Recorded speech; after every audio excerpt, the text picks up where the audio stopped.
Ang ating Diyos ang pinakamabait, pinakamapagmahal sa lahat. Wala pong maikukumpara.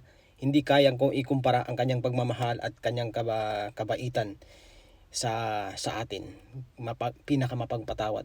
Hindi po totoo, wag po kayong maniniwala sa mga Romano na nagsasabing kailangan pang itorture ang kanyang anak at patahin ang kanyang mismong anak para lang patawarin niya tayo. Hindi po yun totoo. Yan po ay kalokohan at isang kabobohan na maniniwala doon.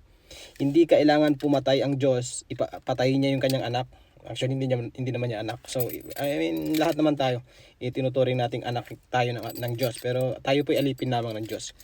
At hindi po yun totoo. Kahit sino po sa ating mga tao, hindi po niya hahayaan may mamamatay sa atin. Gusto niyang patayin ang isang tao, i-torture ang isang tao.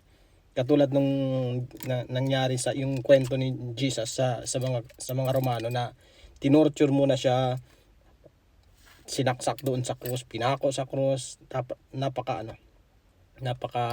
nakakatakot. Kahit imagine ko na lang kung ano yung ginawa nila, nakakatakot. Hindi papayagan ng Diyos na mangyari sa atin yung ganon para lang patawarin niya yung kasalanan natin. The only thing you have to do is sincerely na humingi ng tawad sa Kanya. At humingi ka rin ng sa Kanya, humingi ka ng tulong sa Kanya na, Ya Allah, ako po isang mahinang nilalang, tulungan niyo ako magbago. Patawarin niyo po ako sa aking nagawang kasalanan. Ako po isang mahinang nilalang, napakamarupok. Tulungan niyo po akong magbago. Tulungan niyo po akong hindi na maulit yung aking kasalanang nagawa. Simple as that. Hindi niya kailangan patayin yung kapatid mo o kung sino pa man para patawarin kanya. Ikaw ang may kasalanan, humingi ka ng tawad, patatawarin kanya. Inshallah.